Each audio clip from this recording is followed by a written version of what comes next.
irmãos, graça e paz a todos. Estamos aqui para mais uma exposição bíblica nessa série que nós iniciamos, série de exposições no livro de Sofonias. Estamos numa série de exposições de alguns livros dos profetas menores. Nós acabamos de expor o livro de Malaquias, que é o último livro do Antigo Testamento e também o último dos profetas menores. Iniciamos a exposição aqui do profeta Sofonias, do livro do profeta Sofonias. Nós já fizemos duas exposições. A primeira foi uma introdução ao livro. A segunda foi dos versículos 2 a 6, aonde nós abordamos que o dia do juízo virá. E Sofonias, queridos, ele é conhecido pela sua mensagem, porque a mensagem dele é de juízo. E o tema principal do livro é o dia do Senhor, ou o dia do juízo vindouro. Sofonias, ele é caracterizado, se você for estudar o livro, você vai perceber que essa expressão, o dia do Senhor, está totalmente conectado. E nós temos aí três viés, ou três características desse dia no livro de Sofonias. A primeira característica local. É o tempo que ele estava vivendo, que a profecia dele se dirige para Judá, Reino do Sul, capital Jerusalém, duas tribos, né? A tribo de Judá e a tribo de Benjamim. A segunda característica é nacional, envolvia o povo de Israel ali, que estava em idolatria, que estava em pecado. Esse é o segundo aspecto do dia do Senhor. O terceiro aspecto ou característica desse dia do Senhor é futuro, é vindouro, que haverá um dia de juízo, haverá um dia de prestação de contas, haverá um dia que todos os povos, todas as nações irão comparecer perante o tribunal de Deus, aonde os homens, os poderosos, os reis, os imperadores, os presidentes irão ter que prestar contas perante ao soberano juiz do universo. Então, nós temos essas três características do livro de Sofonias. E o livro de Sofonias, se você for estudar, a palavra, né, o tema principal, que é essa palavra, o dia do Senhor, o dia do juízo, o dia da ira do Senhor, o dia do juízo vindouro, é descrito com grande ênfase. Observe, capítulo 1, versículo 7, o dia de silêncio e sacrifício. Versículo 8, dia de castigo contra os líderes. Versículo 9, do capítulo 1, dia de castigo contra bandidos indólatras. Capítulo 1, versículo 10, dia de clamor e quebrantamento. Versículo 14, dia de amargura. Versículo 15, dia de alarido. O 14 ainda, dia de angústia, alvoroço, escuridão, de densas trevas.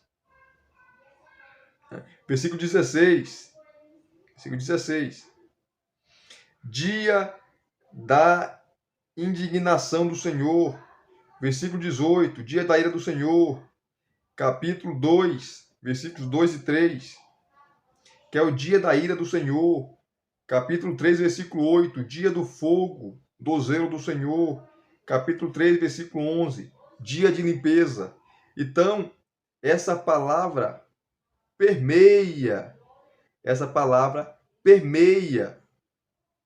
o livro de Sofonias, o dia da ira.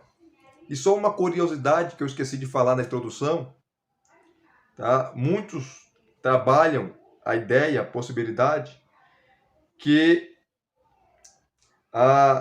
o profeta Sofonias, que possui a genealogia mais completa entre os profetas, né? Principalmente os profetas menores, vocês sabem que ele era tataraneto do rei Ezequias, e segundo alguns, ele era primo do rei Josias. Então, ele era de linhagem real. Ele não era qualquer um. Então, isso mostra que Deus chama pessoas de diferentes localidades. Deus chamou Amós, o boiadeiro. Deus chamou Miqueias. Deus chamou Obadias. Deus chamou profetas de diferentes localidades.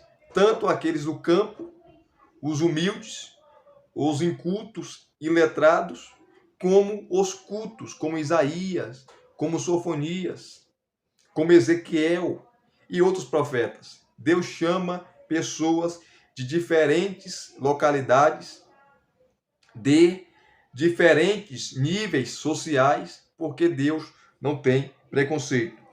E nessa exposição aqui, nós iremos falar dos versículos 7 a 13, que é o dia da ira do Senhor. O dia da ira do Senhor, que está vindo e virá, e veio sobre aquela geração de Sofonias, quando Jerusalém foi invadida e foi atacada pelos babilônicos. Então, os versículos 7 a 13 diz assim: calem-se diante do Senhor Deus, porque o dia do Senhor está perto. O Senhor preparou o sacrifício e santificou os seus convidados. No dia do sacrifício do Senhor, hei de castigar as autoridades e os filhos do rei, e todos os que vestem como estrangeiros. Castigarei também naquele dia todos aqueles que sobem o pedestal dos ídolos e enchem de violência e engano as casas dos seus senhores. Naquele dia, diz o Senhor, se ouvirá um grito desde o portão dos peixes, e um uivo desde a parte da nova cidade, e grande lamento desde as colunas. Lamentem, moradores da cidade baixa, porque todos os comerciantes serão mortos, e todos os que pesam prata serão destruídos. Naquele tempo, vasculharei Jerusalém com lanternas, e castigarei aqueles que estão apegados à borra do vinho, e dizem no seu coração: o Senhor não faz bem nem faz mal. Por isso, os bens deles serão saqueados, e as suas casas serão destruídas. Eles construirão casas, mas não habitarão nelas. Plantarão vinhas, mas não beberão o vinho. Então, é uma mensagem dura. E nós temos aqui, no capítulo 1, onde nós podemos dividir em 3 partes. A primeira parte, nós já fizemos a exposição, que é dos versículos 2 a 6, principalmente os versículos 2 e 3, aonde ele fala de uma grande inundação de proporções universais, aonde Deus iria reverter a sua criação, iria destruir os homens, iria destruir os peixes do mar, iria destruir toda a vegetação. Deus iria praticamente restaurar a terra, porque a terra foi atingida, foi lameada, foi chamuscada pelo pecado de Adão, pelo pecado do homem. E haverá um dia que Deus vai restaurar, vai purificar a terra, aonde nós iremos habitar no novo céu, na nova terra, já purificado. Vocês me perdoem aqui pelo barulho do cachorro latindo, porque é impressionante, né? Toda vez que eu não vou gravar o vídeo, o cachorro começa a latir aqui do vizinho. Parece que é o Satanás, não é possível. Toda vez ele está em silêncio, está calado, o cachorro está sem latir. Quando eu vou gravar um vídeo, qualquer vídeo, ele começa a latir, esse miserável. Então, perdoe aí pelo latido do cachorro. Bom, então, o primeiro retrato é de uma grande inundação de proporções universais que Deus irá provocar. Isso aponta para o juízo vindouro, futuro. A segunda coisa, o segundo relato, está aqui nos versículos 7 a 13.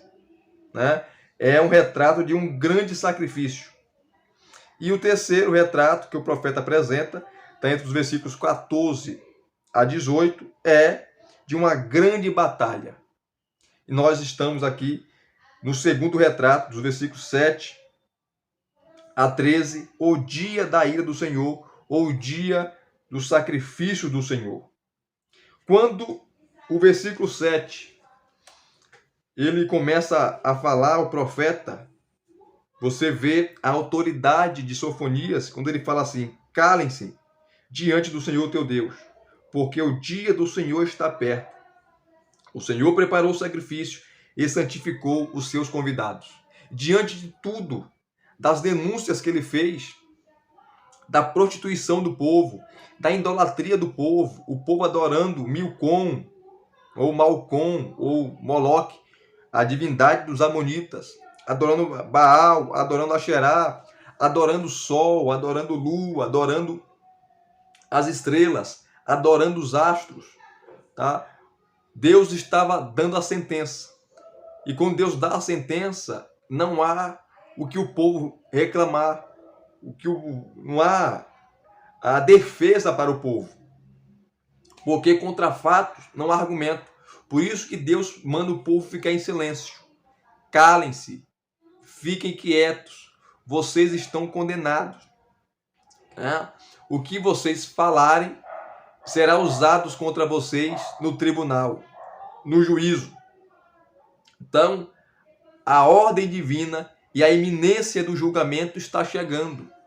Calem-se, vocês são pecadores, vocês abandonaram a minha lei, vocês abandonaram os meus estatutos, vocês abandonaram os meus mandamentos, vocês abandonaram a minha lei, vocês viraram as costas para mim, vocês estão me traindo, né, com outros deuses, estão prostituindo a aliança, estão trajando a aliança, estão cuspindo na aliança. E vocês querem falar alguma coisa? Vocês não podem falar nada. Vocês são responsáveis. Fiquem quietos, cala a boca. Em outras palavras, calem-se perante o Senhor. Calem-se perante o Senhor. Uma vez que um povo judeu estava acostumado a participar de sacrifícios públicos, é uma linguagem comum, de sacrifício de animais, eles conheciam muito bem essa imagem. Porém, esse sacrifício era diferente, pois era o próprio Deus que estava o conduzindo. Seus convidados, que Deus estava chamando, eram os babilônicos. E os sacrifícios eram o povo de Judá. Os sacrifícios que seriam oferecidos para os convidados babilônicos era o povo de Judá. Era o povo de Judá. Não é de se admirar que o profeta pedisse silêncio enquanto contemplava essa cena terrível. Terrível. Então, o profeta pede silêncio.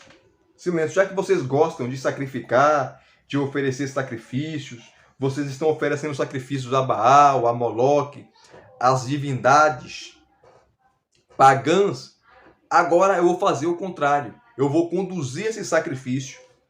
Eu vou levar esse sacrifício, mas de uma forma diferente. Eu chamei os convidados, e normalmente quem mexia com sacrifícios, ou quem matava os animais, era os da tribo de Levi.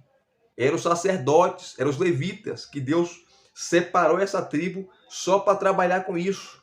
Trabalhar com o tabernáculo, trabalhar com a obra ou as coisas de Deus. Mas agora, Deus não estava chamando os sacerdotes. Deus estava chamando a nação pagã, estava conduzindo essa nação, trazendo essa nação para punir o seu povo. Porque o povo pensava que o fato de ser o povo de Deus, o povo da aliança, o povo que Deus separou, que Deus chamou, que Deus deu a lei, deu os mandamentos, que Deus chama o povo de uma nação de sacerdotes, sacerdócio real, povo adquirido, o povo santo ali no Antigo Testamento, que era o povo de Israel. Eles pensavam que essas condições, todos esses privilégios, protegeriam eles de uma possível intervenção divina, pelo estado que eles estavam espiritualmente, caídos, mortos. Deus estava falando: eu já chamei os convidados, eu santifiquei os convidados, e vocês serão sacrifícios, vocês serão mortos pelos babilônicos. Jerusalém será destruída, Jerusalém será devastada, e vocês também, seus idólatras.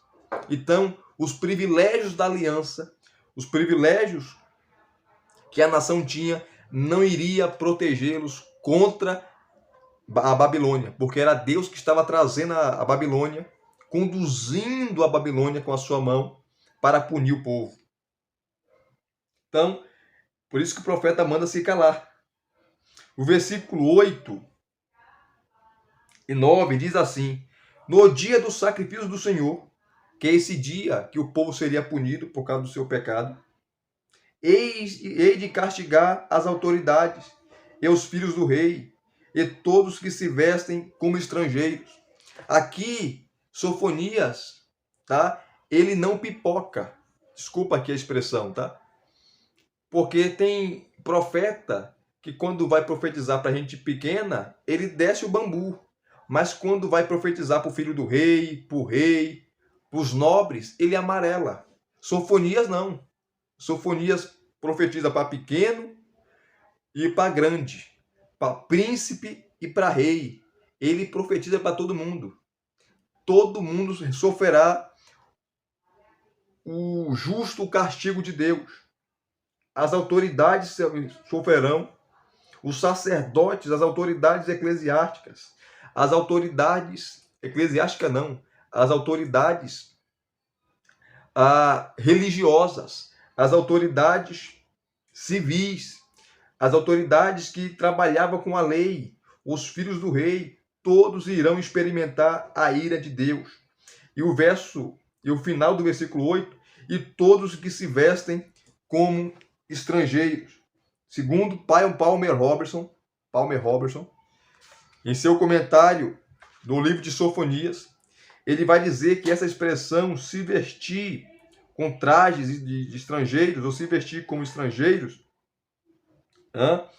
significa, ou faz referência aos devotos de deuses estrangeiros que eles trabalhavam nas assembleias de Israel. Então, esses camaradas estavam ali e eram devotos dos deuses pagãos, como eu já falei aqui, de Baal, de Milcom e de outras divindades. E eles se vestiam de forma diferente, caracterizando, mostrando que ele era servo e que ele servia aquela divindade. Até nos cultos, eles iam com os trajes diferentes, os trajes estrangeiros, trajes que não era de um israelita, trajes que não era de um servo de Deus. E aqui eu não vou simbolizar, eu não vou alegorizar nada, tá? Para bater e falar de vértices aqui. Não tem nada a ver o contexto. Tá? Você não pode alegorizar aquilo que não é alegórico. Você não pode simbolizar aquilo que não é simbólico. Então essa expressão, aqueles que se vestem como estrangeiros, era os devotos de deuses pagãos, das divindades pagãs, que se vestiam para mostrar a sua total diferença, para mostrar que de fato eles adoravam a Baal, adoravam a Xerá, adoravam a Moloque, adoravam a todo tipo de divindade que você possa imaginar, e o profeta está denunciando aqui. Versículo 9: castigarei também naquele dia todos aqueles que sobem o pedestal dos ídolos e enche de violência e engano a casa dos seus senhores. Aqui, algumas expressões que aparecem aqui, está falando da superstição, tá? E outra traduções vai trazer que eles pulavam, no átrio ali do templo. Está falando dos supersticiosos, pessoas que eram supersticiosas, que faziam algumas coisas para trazer sorte. É a mesma coisa que hoje, pessoa usar galho de arruda, trevo de 3 e de 4 folhas, usar água ungida, usar a rosa ungida, vassoura ungida, cimento ungido, bloco ungido, martelo ungido. Isso é feitiçaria.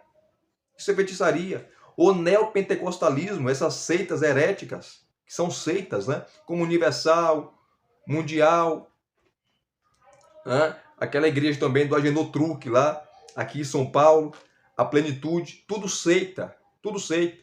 É a fé com amuleto. Você precisa de Deus, de Jesus, mas toma aqui uma água ungida, toma aqui uma rosa ungida, toma aqui uma vassoura ungida. Isso é feitiçaria, isso é superstição. Isso é superstição. E o povo nessa época aqui eram supersticiosos. Castigarei também e iria ser castigados. Castigarei também naquele dia todos aqueles que sobem o pedestal dos ídolos. Quando o povo chegava para cultuar tanto a Deus quanto aos seus ídolos, aos deuses pagãos, o povo subia as escadas e o povo citava alguma coisa, né? Pulavam no pedestal ali, falavam algumas palavras como se fosse mágica, né? Para trazer o que? Proteção, para trazer para eles, proteção para eles, para a sua família, para os seus filhos. É a mesma coisa que hoje. Tem pessoas que vai lá no Pai de Santo e fecha o corpo fechado. Tem pessoas que vai lá numa reza e recebe, né, o Pai de Santo lá, joga fumaça de cigarro no camarada, joga água não sei de que lá no camarada, dá um banho de erva, de flores para proteger o camarada. Isso não protege de nada. Só tem um jeito para você ser protegido, é estar debaixo da sombra do Onipotente.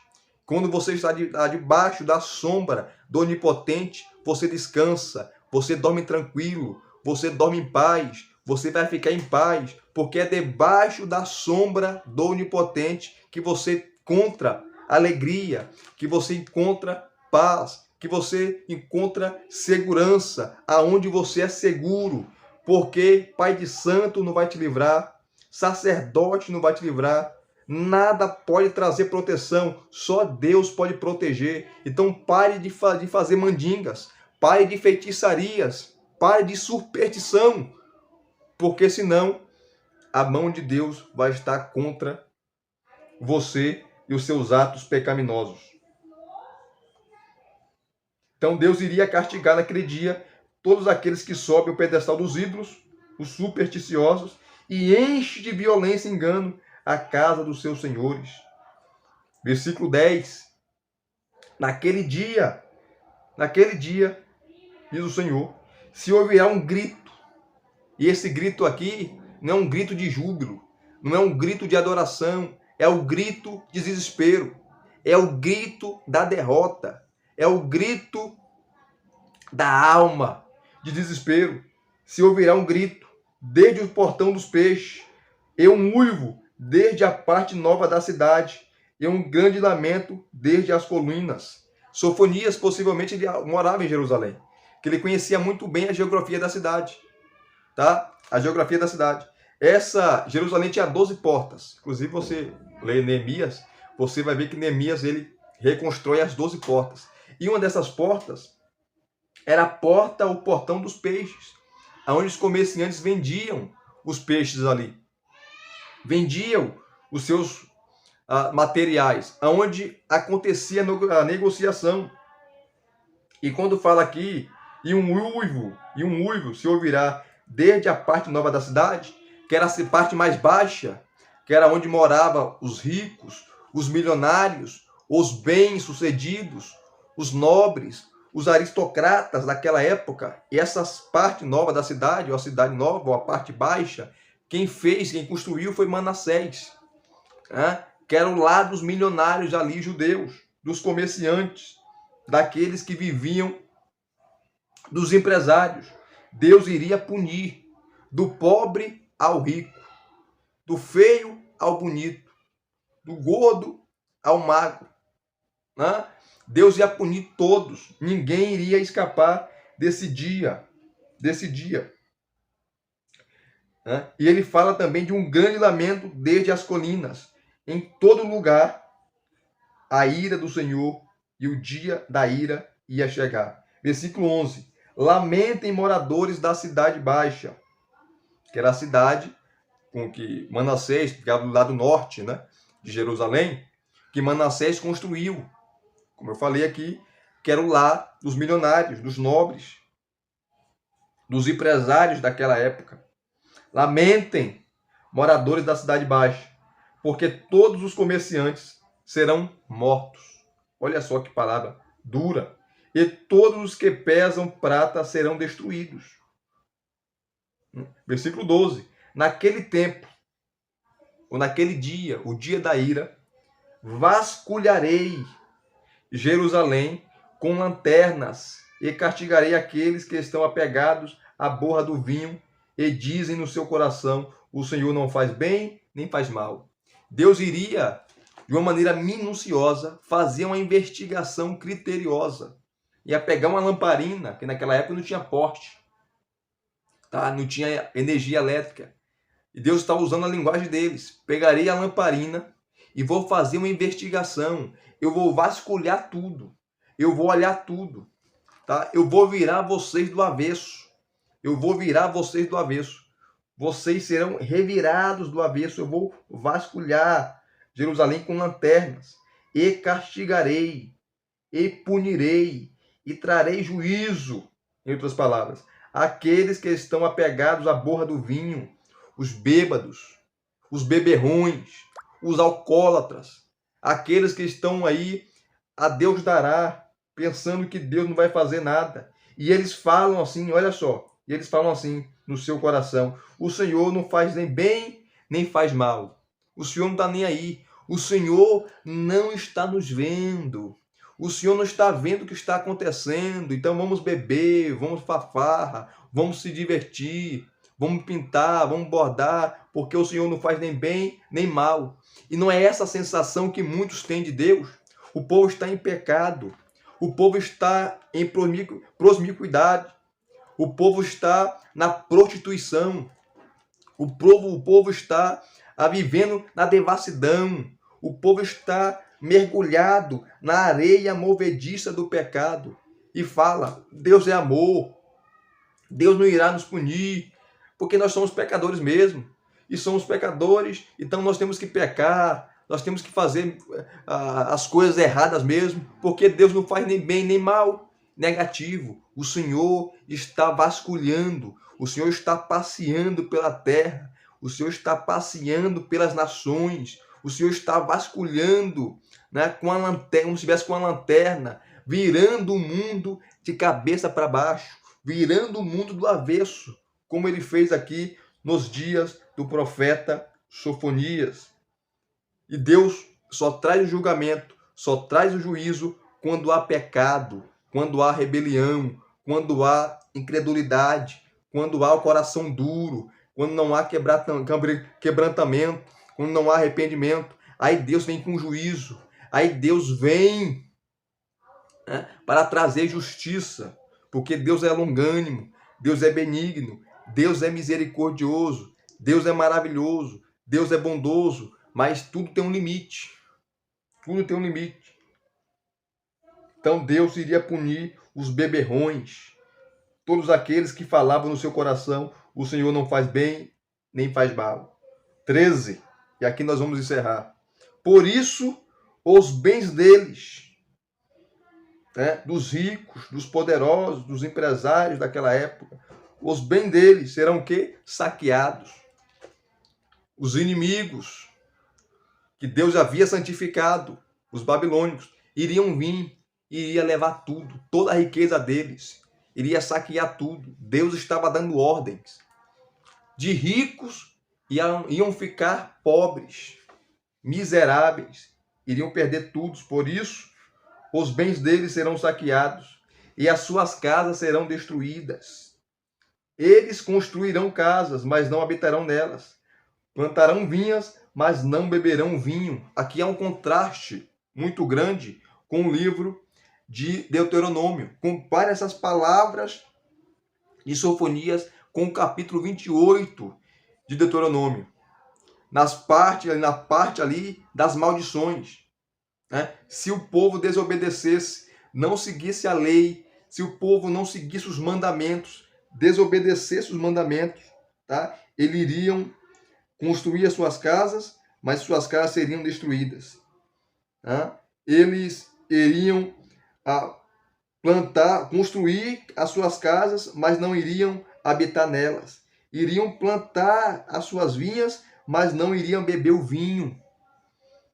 Tá? Por quê? Porque a maldição estava presente por causa da desobediência.